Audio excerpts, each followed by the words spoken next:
Today on Rappler, the Supreme Court reverses its earlier decision and rules Emmanuel Maliksi remains the mayor of Imus, Cavite.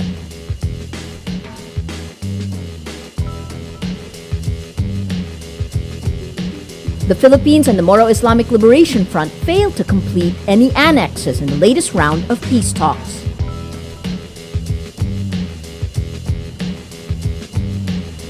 And you know, if they figure that out first, what do they want to achieve in this election? What kind of candidates do they want to vote for this election? Then using the technology becomes more effective. And Smart Communications Public Affairs head Moniz Berto says technology and social media play important roles in the elections.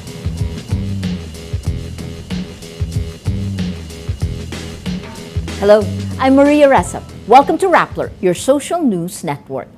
Voting 8-7, the Supreme Court reverses its earlier decision and grants a motion allowing administration ally Emmanuel Maliksi to remain the mayor of Imus, Cavite. The Supreme Court decision comes a month after it ruled that Maliksi's rival, Homer Sakilayan, won the 2010 mayoral elections. The Supreme Court granted Maliksi's motion for reconsideration and remanded the election case to the Commission on Elections. The ruling also renders the COMELEC's writ of execution, which would have put Sakilayan in power, moot. Those who voted to grant Maliksi's motion for reconsideration are Justices Lucas Bersamin, Presbitero Velasco, Teresita Leonardo de Castro, Arturo Brion, Diosdado Peralta, Jose Perez, Jose Mendoza, and Bienvenido Reyes. Those who dissented were Chief Justice Maria Lourdes Sereno, Justice Antonio Carpio, Mariano del Castillo, Roberto Abad, Martin Villarama, Estela Perlas Bernabe, and Marvic Leonen. Sakilayan and Maliksi will face off in the 2013 midterm elections again. Sakilayan is running under the Nacionalista Party while Maliksi is running under the Liberal Party. President Benigno Aquino says he will not tolerate vote buying from any politician, including Liberal Party bets. As vote buying allegations mark the start of the local campaigns, Aquino says LP members are not exempt from the law. Aquino says, quote, "If there's proof, then they should file a case. We will not support them if they were wrong or if they broke the law." On April 4th, the United Nationalist Alliance accused the advocacy group Kaya Natin of vote buying after it distributed gift certificates to public high school students. The group was allied with Aquino in the 2010 presidential race. Aquino says there will be more attacks during the campaign period, but adds candidates should be presumed innocent until proven guilty. The Commission on Elections says it will probe vote buying accusations only after a case is filed with the Commission. COMELEC says UNA senatorial candidate JV Ejercito has the most number of notices about poster violations. The poll body says it sent 8 notices to Ejercito as of Tuesday. Team Pinoy Sunny Angara and Bangon Pilipinas Bet brother Eddie Villanueva have 5 notices each. The third placer is Bam Aquino, who has 4. Since the campaign period for national candidates began on February 12th, COMELEC says it sent 56 notices to 23 candidates. This means only 10 out of 33 senatorial candidates have maintained a clean slate in terms of compliance with poster rules. Smart Communications Public Affairs head Moniz Berto talks about the role of technology and social media in the upcoming May polls. Isberto says the prevalence of social media means more people sharing their views about the candidates. Views and opinions are being increasingly shaped by what they exchange on social media because you're talking with friends. Correct. In fact, that's one of the things we have to watch out for, because if you're not conscious of it, yes, you're cocooning yourself with people, with like-minded people, yes, and maybe not allowing yourself to have the benefit of people whose views are contrary to yours. Although technology plays a role in spreading ideas, Isberto says how people use technology is more important. And if they figure that out first, what do they want to achieve in this election? What kind of candidates do they want to vote for this election? Then using the technology becomes more effective, because then they will know for what purposes and to what ends they will use the technology for. The Moro Islamic Liberation Front says the clock is ticking on the peace process as formal talks in Kuala Lumpur end Thursday without any agreement. Despite a target to sign a final peace pact by April, both parties failed to complete any annexes in the latest round of talks. The next round will be held after the May 13 elections. MILF chief negotiator Mahager Iqbal cautions the government against prolonging the talks further. In a text message, Iqbal says the government is not ready to sign the wealth sharing annex. The MILF is ready. The annex on normalization remains at the level of the technical working groups. The annex on power sharing is, quote, almost complete as of the 36th round of talks. 12 Chinese fishermen whose ship ran aground in Tubbataha Reef may face long jail terms after being charged with poaching and bribery. The fishermen have been in detention since park rangers found their vessel Tuesday. Palawan's chief prosecutor Alan Rodriguez says, quote, no one can just enter our waters and willfully destroy our marine life. He says the 12 are charged with poaching for violating a law that bans fishing in Tubbataha. They're also charged with, quote, attempted corruption of public officials because they tried to bribe the rangers with $2,400 or about 99,000 pesos. Malacanang rules out espionage related to the territorial dispute between China and the Philippines after a Chinese vessel ran aground in Tubbataha. Communications Secretary Ricky Carandang says authorities are treating the incident, quote, the way it looks. He says the Chinese vessel does not look government-owned.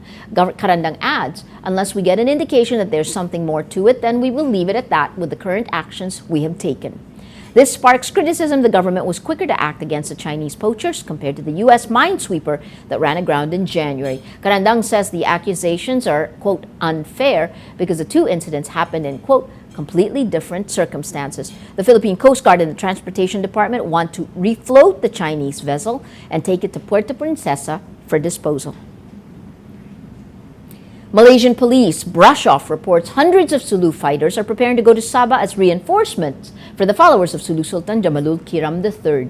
State news agency Bernama says Sabah Police Commissioner Datu Hamza Taib tells residents not to believe these reports. Hamza says the situation in Lahad Datu remains, quote, business as usual.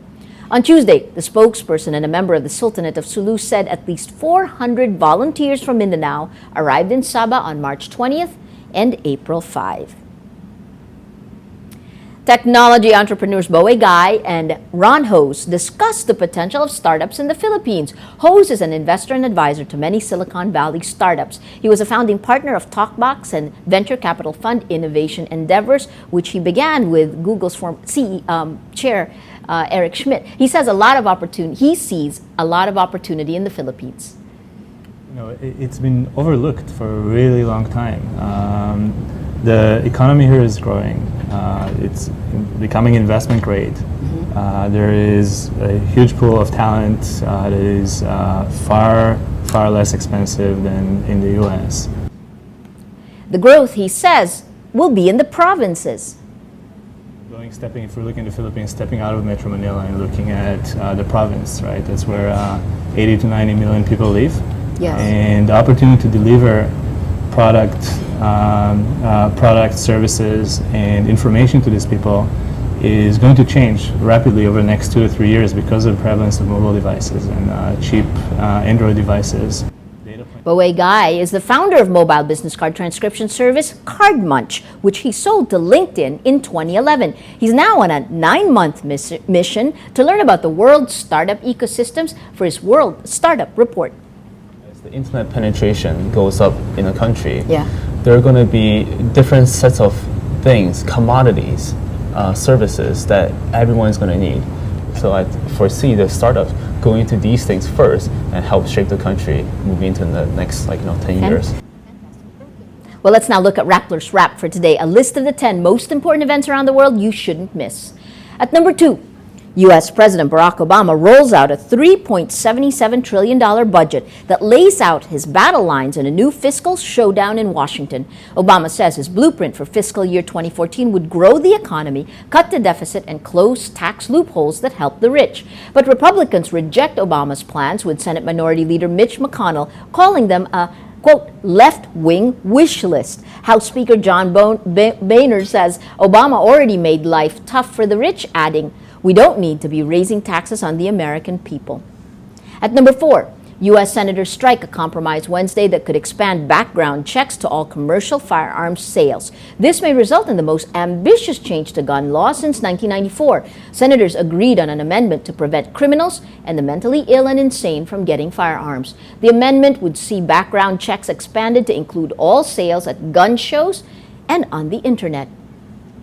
At number 7, Nobel Prize winner and British scientist Robert Edwards died Wednesday. He was 87. Edwards won a Nobel Prize for Medicine in 2010 for pioneering work in developing in vitro fertilization, creating methods that would allow fertilization of the human egg outside the womb. This resulted in the birth of the world's first test tube baby, Louise Brown, in 1978. And at number 10, staff of the Louvre Museum in Paris walk out to protest a growing number of pickpockets who target both workers and tourists. The walkout forces the French Museum to close Wednesday. Authorities say they already asked for greater police presence and filed a complaint with prosecutors in December 2012. The Louvre, home to the Mona Lisa, is said to be the most visited art museum in the world. For the full top 10, visit Rappler.com's The Wrap. Every story on Rappler has a mood meter, which gives you 8 emotions to choose from. Click how you feel and your vote comes down to the mood navigator in the middle of the front page. That crowdsources the mood of the day. It also gives you the top 10 stories that have affected Filipinos the most, that have gotten the most votes in their mood meter. If we take a look today, strangely enough, today, the story that's gotten the most number of clicks is Akbayan to China, Get Out of Tubbataha, 87% inspired, 11% happy. But the mood of the day is red, largely driven, well, by 2 stories, the WikiLeaks, Marcos staged the military drag show, and the Chinese fisher, that they tried to bribe the Rangers, 90% angry. The red, contributing to the mood of the day, today, most people are angry. Well, that's Rappler's Newscast for today, Thursday, April 11, 2013. Visit Rappler.com and watch our newscast Monday to Friday. Tell us how you feel on our mood meter and help us crowdsource the mood of the day. I'm Maria Ressa. As we say at Rappler, tomorrow begins today.